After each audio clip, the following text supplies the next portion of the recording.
Do you want to know how to win with Necrons? It all starts with the foundations of the army, the core tactics, and today we're going to take a look at Necron Dynasties. Necrons! Nick speaking, and welcome to this video. And if you're new to the channel and you want to keep up to date with the Wonders of Warhammer 40k, then please subscribe and hit the bell button so you don't miss an upload. Okay, so today we are going to talk about some core tactics when it comes to building a Necron army that can compete on the table. Now, just like anything in life, you are going to need a solid foundation to build upon to build your army. And the best way to do that is to start with the dynasty codes. Which dynasty code you choose for your army is going to have a big impact on whether you're successful or not. We currently have 5 dynasty codes. These codes change how the army plays on the table. Some of the units do better in certain dynasty codes. Now, there are a few things that you need to take into consideration. Don't look at just the dynasty code rules. You have to consider the special stratagem that you get for that particular dynasty and potentially the warlord trait as well.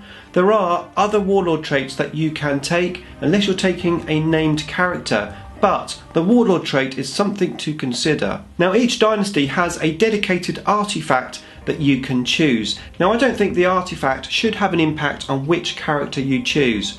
Some named characters will force you down a particular dynasty path, but apart from that, how do we choose which dynasty code to take? Now, depending on who you speak to, you are going to get different advice. It's all down to personal preference and which units you have in your army. Each dynasty code will give you a different ability, and you need to work out which abilities are going to suit your playstyle the best. So let's have a rundown of each of the dynasty codes. Okay, so first of all is the Neph Wreck dynasty. Now, on paper, this dynasty seems very good. When your guns are at half range, you get an extra -1 AP. Now, the instant thought is this is going to be really good on your Gauze weapons. Gauze blasters at -3 AP and Gauze flayers at -2. However, the real power of this dynasty is on Tesla weapons.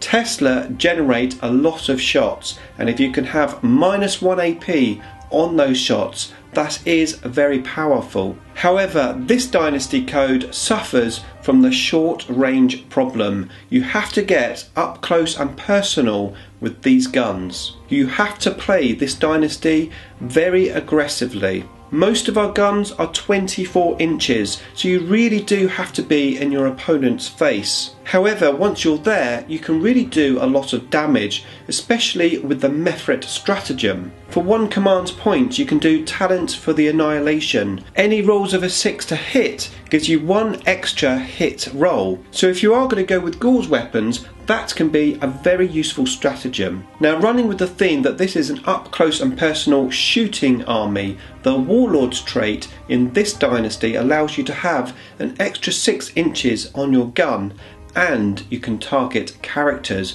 This dynasty is all about aggressive play. You have to be prepared to push forward. You could use the Deceiver to move units forward.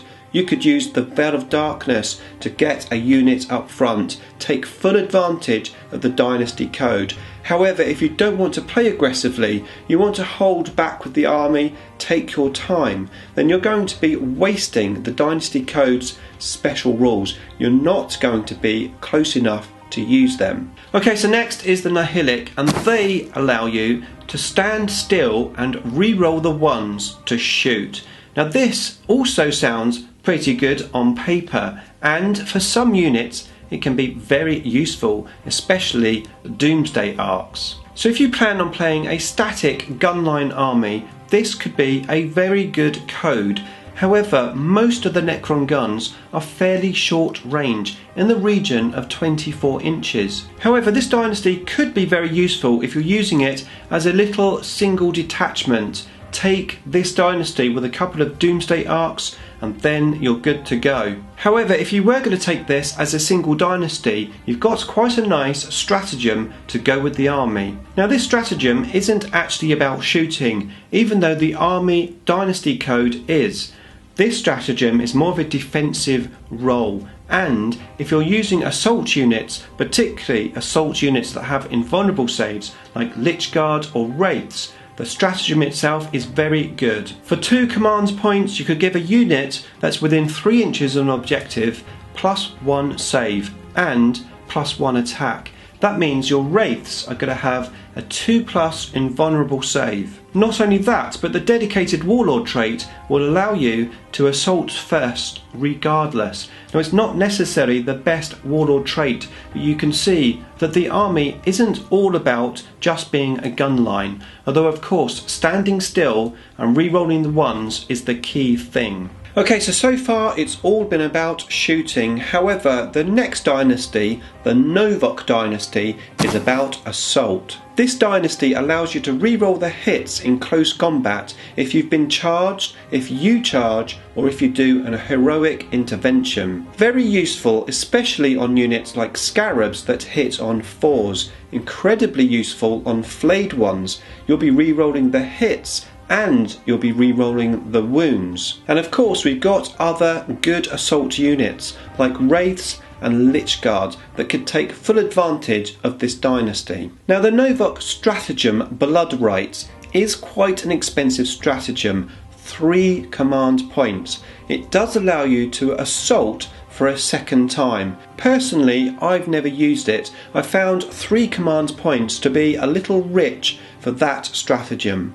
However, the Novack Dynasty Warlord's trait is very useful. Any models within 6 inches of your Warlord, when they're assaulting, if they get a 6 to hit, they get 1 extra attack. Very useful for an assault army. Now it's fair to say that Necrons aren't really a full-on assault army.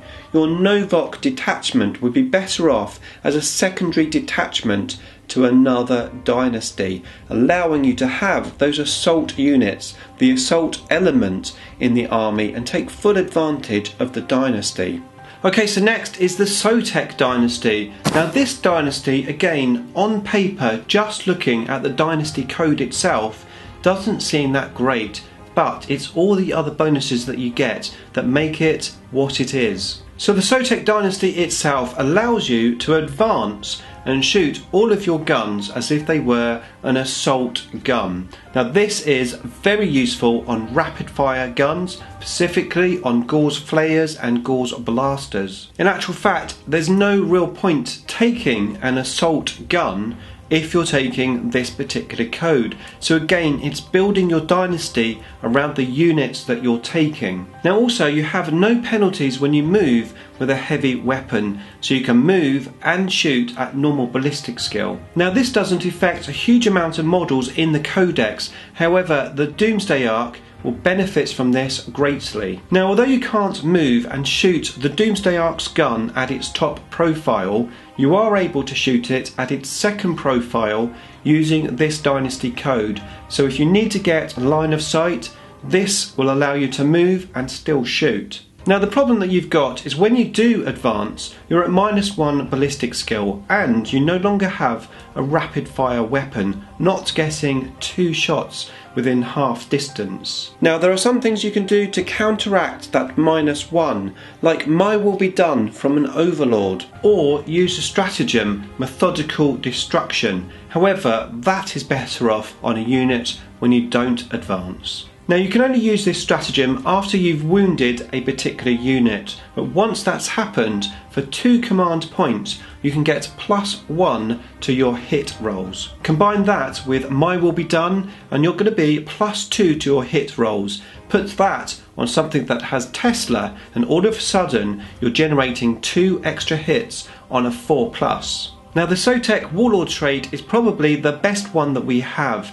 Every time you use a command point, you roll a dice and on a 5+, you get that command point back. Not only that, you can re-roll 1 hit, wound or damage dice on your Warlord. And the Sotek Dynasty has the most name characters available in the Codex. This dynasty can stand alone by itself, however it also makes a great little add-on detachment to another dynasty, mainly for that warlord trait to give you that 5+ roll to get your command points back. Okay, so the last dynasty is the Neph Wreck. Now this allows you to automatically advance 6 inches, and if that unit has My Will Be Done or Wave of Command, it can move 7 inches automatically. Now this is ideal for units that have assault guns, in particular Tesla, allowing you to move, advance and shoot. Now you will be at -1 ballistic skill, but if you've got My Will Be Done on the unit, that can be counteracted. Not only that, but when you do advance, you ignore terrain and models. This could be very useful to get onto objectives that are awkwardly placed. So the Neph Wreck army is certainly a fast moving army. However, if you couple that with the stratagem, you can do some very nice things with this dynasty. For 1 command point, you can take the translocation crypt.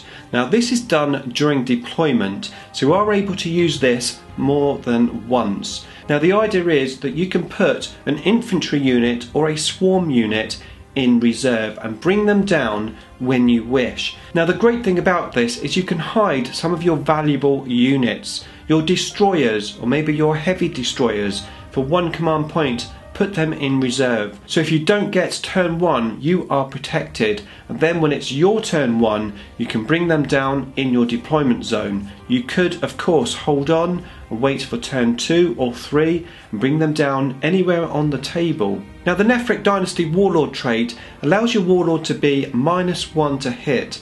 This could be very good if you've got a command barge which is going to be pushing forward and may eventually be the closest enemy unit for your opponent to shoot at it, so at least you're -1. And all of that makes the Neph Wreck probably the most all-rounded dynasty out of the 5. So those dynasty codes are the foundations of building our armies. We need to choose the one which is going to suit our playstyle and our army list the best. So the Necron Dynasties are the building blocks of our army, the building blocks of how we're going to win with Necrons. We need to select the right dynasty for the armies that we're playing and the play style that we are going to do on the table. Planning your dynasty code is the key to success when it comes to Necrons. You do have the option to mix and match the dynasty codes, however they come with their own inherent problems, and that is what we're going to talk about in the next video. Now if you're new to the channel, why not subscribe? Hit the Idic Bear icon, and if you want to find out more about how to play Necrons, then check out that video there. Necrons!